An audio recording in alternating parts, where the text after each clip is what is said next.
Our next diva was also brought up in the church, but disco allowed spirituality to mix with outrageous sexuality. So Sylvester, I thought you were a woman.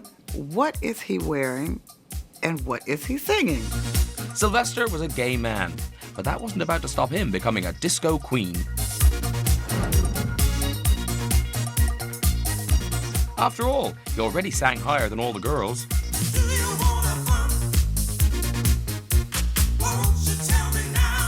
I really don't think there's been anybody else that has made an entrance like him. Maybe Diana Ross. There was nobody like him, white or black.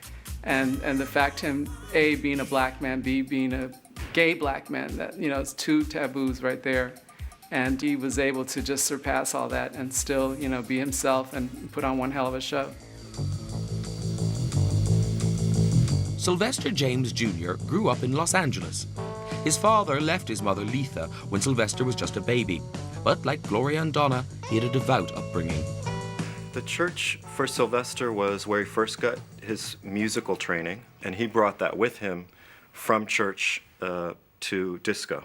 But he was a troubled youth. When he was 15, he ran away from home and lived rough on the streets of LA. He began to dress as a woman. Eventually, he drifted north to San Francisco. I think he was drawn to freedom and to the sense that in San Francisco, people were living out their imaginations. And that's how he always wanted to do things. He fantasized himself, and then he wanted to live that fantasy. Fish gotta swim, birds gotta fly. He teamed up with a group of outrageous hippie drag artists called the Cockettes.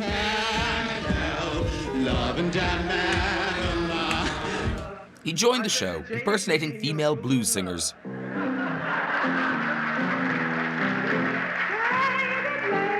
This was Billie Holiday and Diana Ross on LSD. But Sylvester stood out from the group. Sylvester was probably the most talented one in the Cockettes at the time. He could get out there and sing, and everyone stopped, and it became almost serious to watch his performance.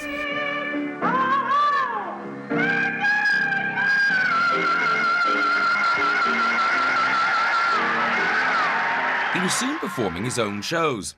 Now he needed some backing singers.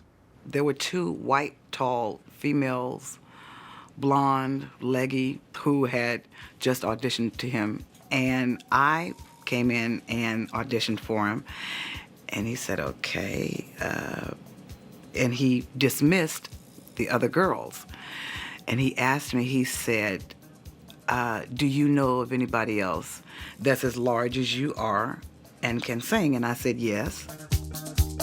Martha Wash and Azora Rhodes would eventually become the Weather Girls.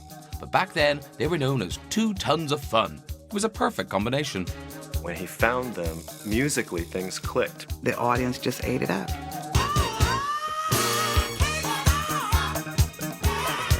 Having started out impersonating women singers, Sylvester was still hitting the high notes. I was the one singing at the bottom, and Azora was singing the middle, and Sylvester was singing the top. My voice doesn't come anywhere near his. He could tear that falsetto soprano voice up and sing higher than quite a few females that I knew as well. He's such a gospel singer, you know, that he'll just kind of like go off and just let his spirit soar while he's singing.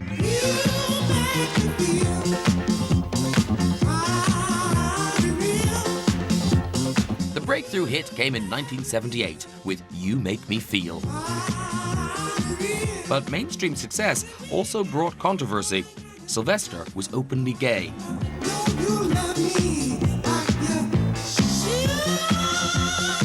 The record company per se did not have any problems with Sylvester being outrageous. But we were dealing with the reactions of people in the outside world who were in a position to make or break him. And he'd say, no, I'm going to do it this way.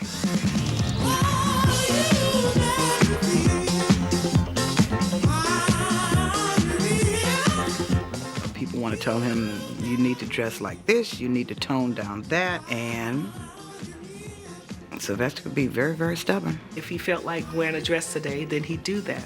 If he felt like wearing his hair orange, then he did that. You couldn't contain him.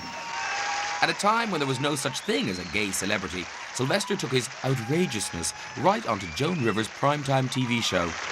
We performed, and she sat down to talk to him, and she asked him about his jewelry. That's my wedding set. That's your wedding set. All right. Who are you married to? Rick. And he said, Rick Kramer. And then he went, oh. Oh, God, I'm sorry. No. You know, What? Rick's parents are watching. Well, surprise. He realized that Rick's parents didn't know that Rick was gay. Didn't know Rick Kramer's parents. Now, you should have looked in your closet 10 years ago. You wouldn't be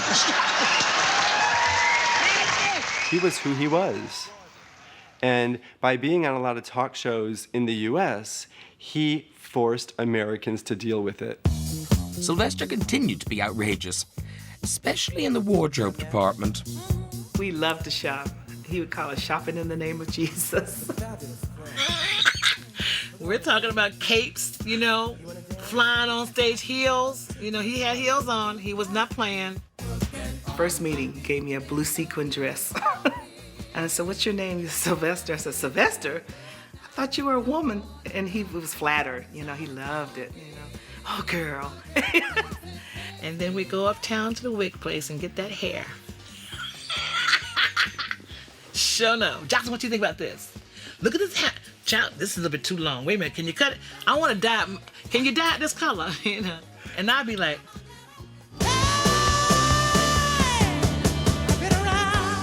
Despite his refusal to conform, in 1979, Sylvester achieved his greatest ambition: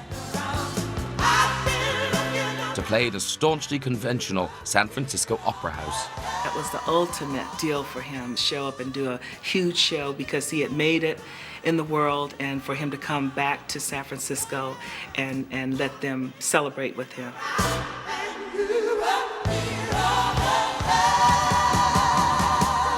And in the audience that night was the mother he'd left behind 17 years previously. To see my son there and performing on stage was very important. It made me feel very happy. People accepted him as Sylvester. Sylvester was a star, an undoubted queen of disco. But just as things were going so well, I said, hey, baby, what's happening? He said, baby, I don't feel too good. I might have a cold. I said, let me feel your forehead. He said, I don't know, you should get too close because I don't know what it is. I said, come here.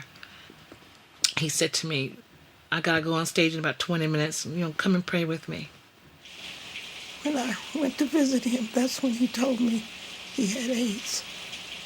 And I gave him all of my support.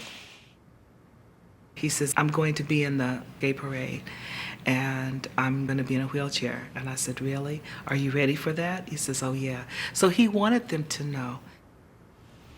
He called me the day that he demised, but he let me know he loved me. Let me know that he was going to be watching me, no matter what. He told me, he says, Mom, I'm not going to make it. So if you could stay with me, I would appreciate it. The funeral was a big celebration. He wanted me to sing, and he wanted Martha to sing. And I said, well, what do you want me to sing? He says, well, what's that song that you and Martha sing everywhere you go? And I said, oh, Touch Somebody's Life? He goes, please, don't sing that one. I thought he was going to say, please sing that one. He says, don't sing that one. And I said, okay, what do you want me to sing? So Never Grow Old was the first song that he ever sang in church as a child.